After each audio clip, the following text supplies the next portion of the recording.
आमच्या बैठक आटपून मी बाहेर पडल्यावर, उद्धवजींचा निरोप घेऊन बाहेर पडल्यावर मला माननीय राज ठाकरे यांचा फोन आला. त्यांची अशी भूमिका आहे की आपण म्हणजे माननीय उद्धव साहेबांनी 7 तारखेला आंदोलन सुरू करायचं ठरवलं आहे आणि मी आता 6 तारखेची घोषणा केली. मराठी माणसांना आणि मराठी भाषेसंदर्भातले 2 मोर्चे वेगळे निघणं हे बरं दिसत नाही. हे एकत्र आंदोलन झालं तर त्याचा जास्त प्रभाव पडेल आणि मराठी भाषिकांना त्याचा आनंद होईल.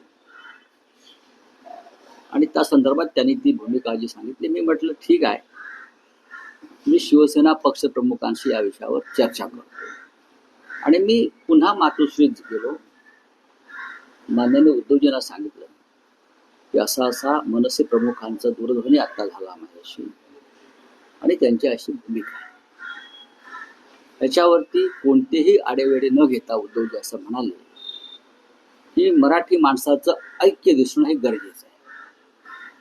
आपण सगळे मराठी माणसं मराठी भाषेच्या वरील सक्तीविरोधात एकत्र आहोत, ही माझी भूमिका आहे आणि माझ्या मनात वेगळा मोर्चा काढण्याची काहीही तशी भूमिका नाही. आपण अचानक ठरवलेला मोर्चा आहे, पण आपण 7 तारखेची तारीख यासाठी ठरवलेली आहे.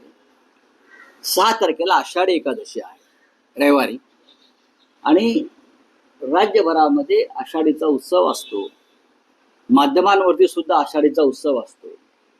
आपल्या आंदोलनाला मराठी माणसांपर्यंत थोडं पोहोचवणं अडचणीचं जाईल, कारण दिवसभर तुम्ही आषाढीचे कार्यक्रम दाखवणार आहात. तर म्हणून आपण 7 तारखेला घेतला. एकत्र आपण जर करणार असू तर माझी काही अडचण नाहीये या संदर्भात.